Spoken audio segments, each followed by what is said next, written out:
I'm Albert. I'm a climate justice activist based in Montreal and unceded also known as Jojage, unceded Ganyangehaga land, so-called Canada. I'm 19. I go by he, him pronouns, and I'm entering law in August. I'll be co-emceeing, so sort of facilitating the first 3 days of this consultation. Really looking forward to getting to know everyone and hearing more of your brilliant thoughts. I don't know if Jocelyn, who I have the great honor to co-facilitate with, would like to introduce yourself.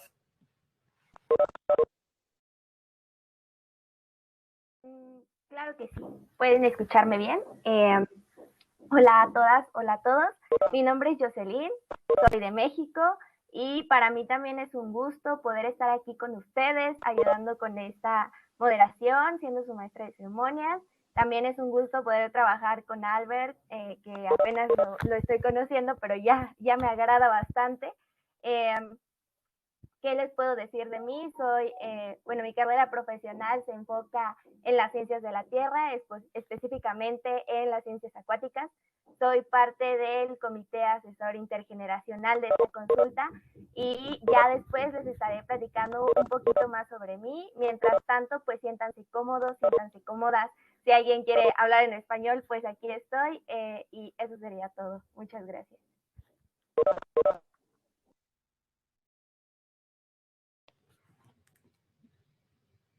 Thank you so much, Jocelyn. Si yo también hablo español, hablo aussi francés, entonces siéntense bien cómodos y cómodas de hablar el idioma que prefieren. Vamos a tocar una palabra sobre los servicios de traducción en unos minutitos.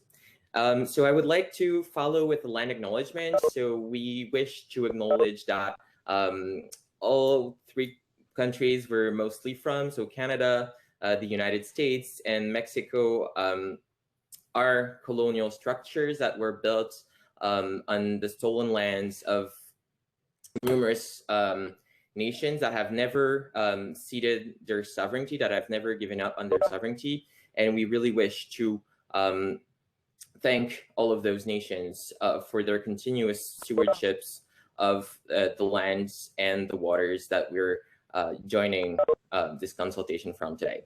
So, and so over the next 4 days, which include today, we'll be collectively trying to develop a vision which will be used to develop a global framework on the right of children and youth to a healthy environment in an effort to develop a global charter on the rights of children and youth to a healthy environment. We'll be trying to, I think we'll have more information on the manifesto that we will be trying to create together. But really, you know, it's important for us to state that you are the center of this thing, especially youth voices. What matters here is the lived experience of the youth, and really please feel like your opinions, your feelings are valid. Well, more than valid, they really hold an enormous worth to our eyes, and we really wish to hear you. You'll have plenty of opportunity to get to know each other and discuss further in the pod sessions, sort of breakout room sessions, as we were maybe more used to hearing them, to naming them. So really what we want to hear is you. And there will be a bunch of very, very interesting presentations from people from all over the world. And I think it's going to be a privilege to hear that. But today we'll be trying to really build fellowship and getting to know each other and sort of setting the table for the next days.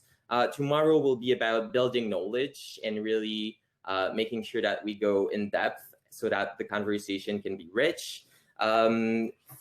Saturday will be about building empathy, so really reaching some better understanding of each other's situation across this continent, that is North America, also known as Turtle Island in some languages. And then Sunday will really be focused on taking action and making sure that this is not just another conversation, but that it actually serves its purpose and that it translates into action and that it has concrete and positive outcomes. Una breve introducción de quiénes eran las personas que conformaban al Comité Asesor Intergeneracional. Yanel es de la Fundación David Suzuki. Adelante, Yanel.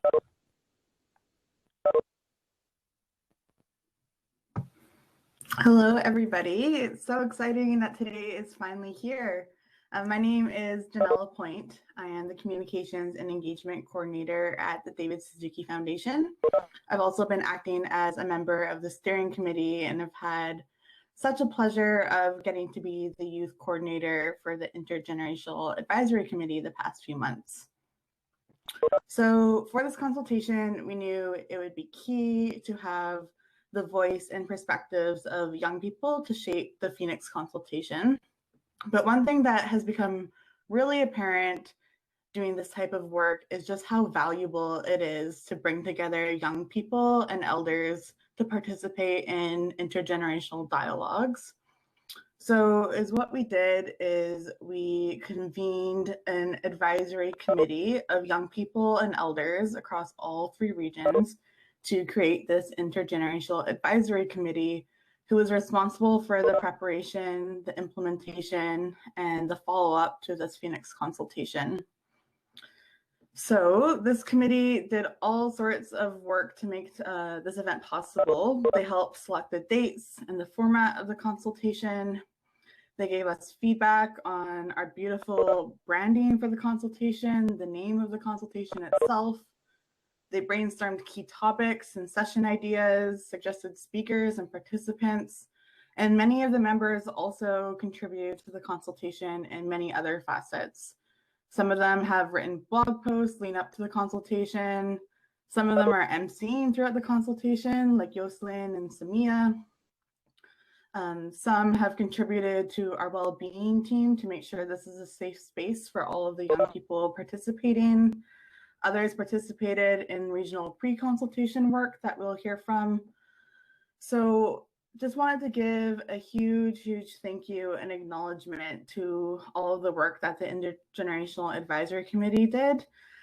Pulling off an online event across 3 different countries, between different time zones, different ages, is no easy feat, but their contributions are what really made this event possible. So Simran introduced how we can do our reaction using the emoji on the bottom right of the screen. So perhaps you can give some virtual confetti and claps to our advisory committee. That is Osama, Samia, Rebecca, Leomar, Kopana, Dario, Lucy, Yoselin, and to our elders, Yolanda and Lynn. Thank you, thank you, thank you. And I hope you get to meet some of them throughout the consultation. Thank you.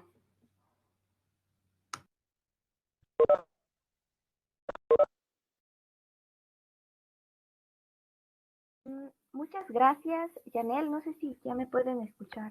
No veo que se encienda mi micrófono. Ah, ya quedó. Muchas gracias, Yanel, por tu participación.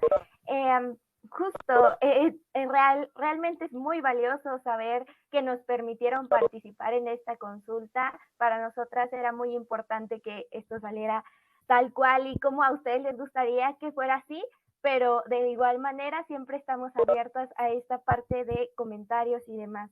Ahora vamos a ir a toda esta información que tiene que ver con seguridad y bienestar en esta plataforma, en este espacio que vamos a estar compartiendo. Y por ello le voy a dar la palabra a Helen Bates, que nos va a explicar un poquito más sobre esta información de safeguarding and well-being del equipo, ¿vale? Entonces, adelante, Helen.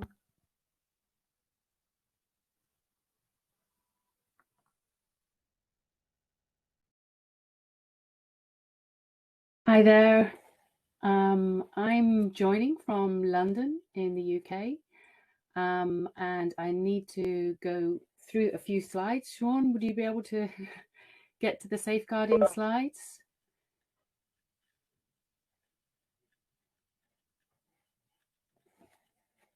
I think they're at the end. Can you all hear me? Yeah, great.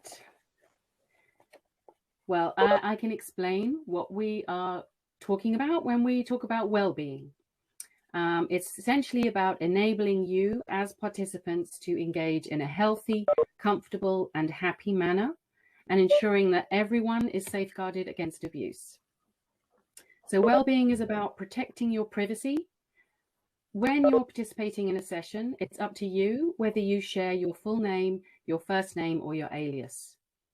And we suggest that you don't share personal details such as the town that you live in. It's better to just say the country or the region, and this will reduce your risk of being located.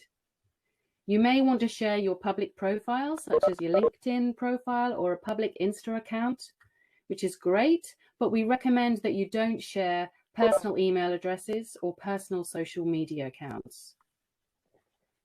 So all main sessions will be digitally recorded, as Simran said.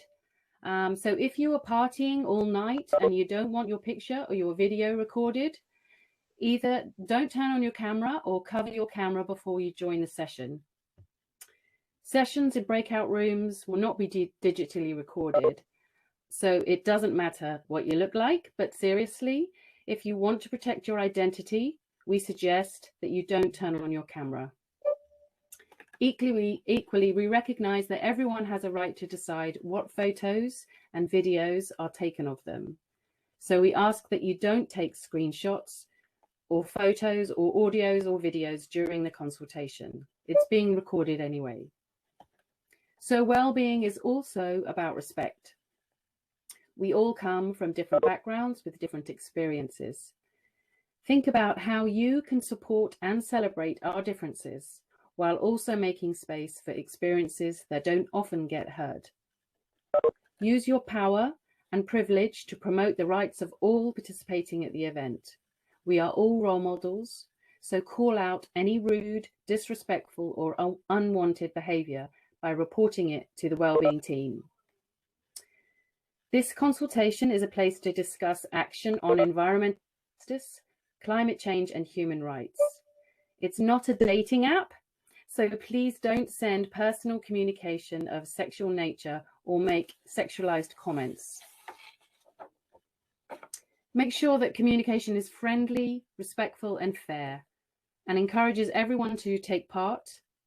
Do not use language that discriminates on any grounds. We can only move forward together if we respect what each of us brings to a space. This also means not shooting down ideas or shaming people. We need innovative, new, creative ways to tackle the major issues of our time, so encourage each other to be creative. Next slide, please, Sean. So who is the wellbeing team? There's two of us, myself and Rabia. And then we also have Diohima, who's you can contact if you want to speak Spanish. And just recently joining the team is Genevieve, who speaks French. So if you want to contact any of us, you can do so in the language of your choice. When to contact us: if you receive a private communication from someone at the consultation, which could be via the chat function on the platform, by email, or through your social media accounts, and it is unwanted or you don't wish to engage, you can simply ignore it or block it. But if the communication makes you feel uncomfortable, and that's a really key word, or it contains abusive or disrespectful language, please report it to the wellbeing team. Or if someone keeps on sending you unwanted messages, despite you ignoring them or blocking them, please report it to the wellbeing team. How you can do this is, if you're in the main room, you can direct message us via the chat function. And if you're in the breakout room, you'll need to return to the main room to use the chat function there. If needed, we can set up a one-to-one room with you where we can discuss your concerns in private. But we've also set up a private email address for reporting abusive or discriminatory behavior that you witness or you experience. Emails will only be seen by Rabia and myself, and we will respond immediately. We also welcome suggestions from participants to improve the well-being of all participants, which you can send to us via the email. So the email is wellness@iicrd.org. And Rabia, I hope, is online and is able to introduce herself to you.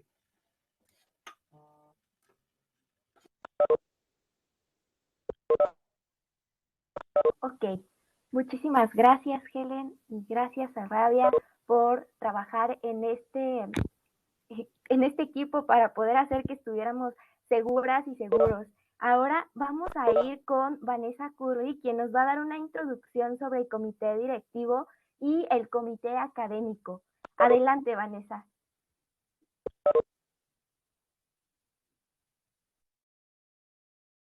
Thanks so much, Jocelyn. I really appreciate your warm welcome and hosting all of us.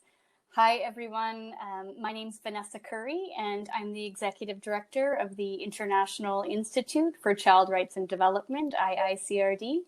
And I'm talking to you today from Mi'kma'ki territory in Nova Scotia in Canada. I just wanted to say a huge thanks to everyone who's worked so hard, and particularly the Intergenerational Advisory Committee, who's really guided us and really shaped this consultation into what you will experience over the next few days. So we just wanted to let you know that the Phoenix consultation is part of a series of consultations that are taking place around the world, facilitated by David Boyd, who is the UN Special Rapporteur on Human Rights and the Environment. And he's supported by his team at the Children's Environmental Rights Initiative, CERI, who I'll speak a little bit more about in a minute. So there have already been consultations in Latin America and the Caribbean and Asia. And this consultation right now is for North America. And then coming up soon, there's going to be one in Africa and Europe. So this is just a really exciting time for young people's voices to be heard from all around the world. And we're so thrilled that you're here joining us. So this is called the Phoenix Consultation, the right of children and youth to a healthy environment, building an agenda for justice, equity, and empowerment. So we have huge goals for ourselves over the next 4 days. And we really wanted to bring an intergenerational approach to these days. And that's why you'll see in your groups and in your pod or breakout room groups that there'll be elders and adults and children and young people all together, because we really wanted to find a creative and a meaningful space to really start to bridge gaps between sectors, between generations, so that we can make the largest impact possible on environmental and human rights issues. So I just want to take a minute to introduce the steering committee. And this is a group of organizations who came together, taking leadership from the Intergenerational Advisory Group, to make sure that children's and young people's voices were central throughout the process. So we're a group of organizations representing environmental justice, climate change, and human rights. So many different sectors, all focusing in on how we can amplify the voices of children and young people. So the first is the Children's Environmental Rights Initiative, CERI. They're a global coalition advocating to ensure children's right to a healthy environment. Then the IICRD, where I am, which is a Canadian charity focused on leading with children to transform the world and using intergenerational partnerships to create lasting change. There's the David Suzuki Foundation, and their mission is to protect nature's diversity and the well-being of all life now and into the future. They envision a day when we all act on the understanding that we are all one with nature. And finally, there's REDIM, the Network for Children's Rights in Mexico. REDIM is a coalition of 75 civil society organizations that aim to promote and defend children's human rights through advocacy and other actions like legal, social, and cultural change. So thank you so much to all of the steering committee representatives who you will definitely meet over the next few days. Next slide, please, Sean. And now to introduce the academic committee. This is a really exciting coalition of over a dozen researchers from universities across North America, whose names and affiliations you can see here. And I really encourage you to take a look at the CERI website, where you can read more about all of these folks and the exciting work that they do. The academic committee has been leading research throughout the year to gather voices of children and young people across North America. We recognized that we couldn't host as many people at the consultation as we wanted to. And so the academic committee led advanced research, arts-based, creative, play-based research, very often led by young people themselves, to gather as many voices as we could find to be able to be shared at the consultation. So we'll hear more about the findings and the recommendations that came from a broader group of young people across North America tomorrow. So thank you so much, and back to you, Jocelyn. Ahora vamos a ir, muchas gracias por sus votaciones, y ahora vamos a hacer unos pequeños agradecimientos. Vamos a agradecer a estas personas aliadas y a estas personas que patrocinaron y que hicieron posible este evento ahora mismo, que sin su ayuda pues muchas de estas cosas no hubiesen sido posibles. Empezamos con Third Desk Home, Cisco Webex, E+, HSR UNICEF, the UN Environment Program y the UN Environment Program Office of the High Commissioner for Human Rights. Muchísimas gracias, reconocemos mucho el esfuerzo y el apoyo que están haciendo para poder hacer posible este evento, esta consulta intergeneracional.